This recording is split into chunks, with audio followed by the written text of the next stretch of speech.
Let's dive into one of the greatest mysteries in all of human history. How did a fearsome, wild predator, the wolf, become our absolute best friend?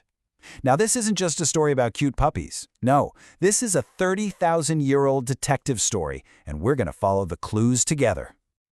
I mean, just think about it. On one side, you've got the gray wolf, a powerful apex predator that wants nothing to do with people. And on the other, the dog, an animal so in tune with us it can literally read our emotions and work right beside us. The gap between them is just huge. So yeah, that's the big question, right? How did our ancestors and evolution itself bridge that incredible gap?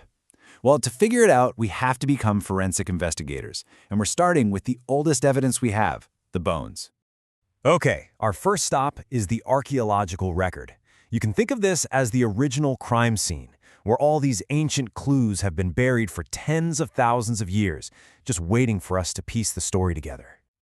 This timeline really puts the scale of our investigation into perspective. The very first clues, these mysterious dog-like skulls, pop up over 30,000 years ago.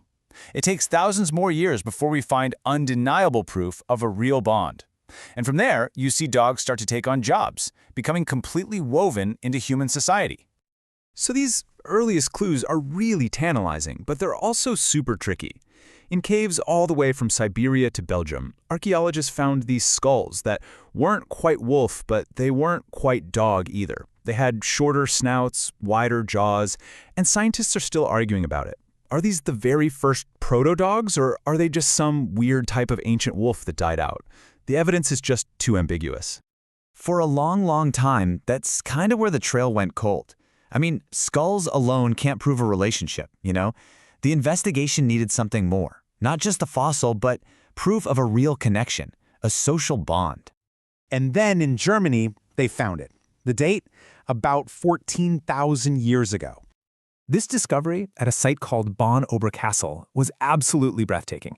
It was a grave, and inside were two humans and a puppy. But this wasn't just a jumble of bones. Analysis showed the puppy had been really sick, and the humans had cared for it for weeks before it died. And then they intentionally buried it with them. This wasn't just some tamed wolf. This was family. So for decades, that puppy was our clearest answer. But just when it seemed like the case was closed, a whole new kind of evidence showed up and just blew the investigation wide open: ancient DNA. You see, the bones told us a story of a partnership that really cemented itself around 14,000 years ago. But genetics was about to reveal that the real story started way earlier and was a whole lot messier than anyone had ever imagined. All right, so here's the plot twist. Geneticists started looking at the genomes of ancient wolves and dogs, and they found that the split between them happened tens of thousands of years before that famous burial. They also found that dogs seemed to be most closely related to ancient wolf populations from Eastern Eurasia, not Europe. And here's the kicker. It wasn't a single event. It was this long, drawn-out process where early dogs and local wolves kept on mixing for millennia. So if it wasn't this one big event, then how in the world did it happen? The DNA evidence basically scrambled the when and the where of the story, which led scientists to focus really hard on the how. And this brings us to the two main theories of the case. So was it their idea, or is it ours? The first theory, what they call the commensal model, basically says that wolves domesticated themselves. The boldest, least shy wolves started hanging around human camps, grabbing leftover scraps. Over generations, this naturally favored the tamer animals.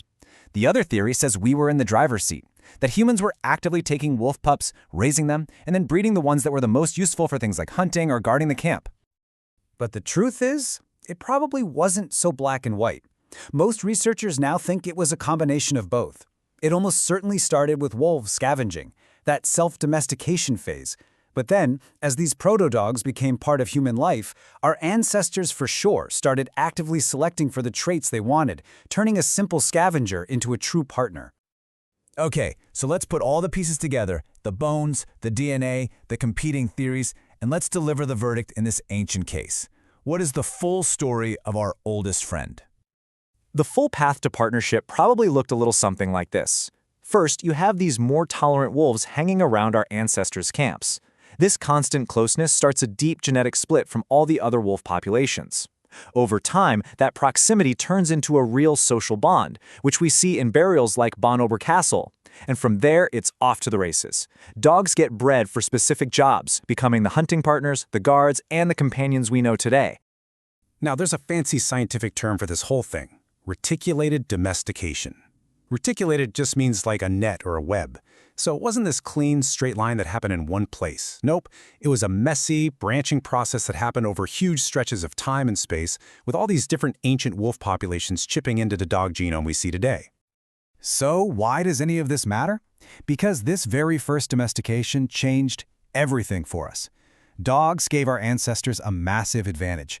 They made them better hunters, they kept their camps safer, but beyond all that, they gave us something really profound, a totally new kind of social bond, a partnership that literally helped reshape our own societies.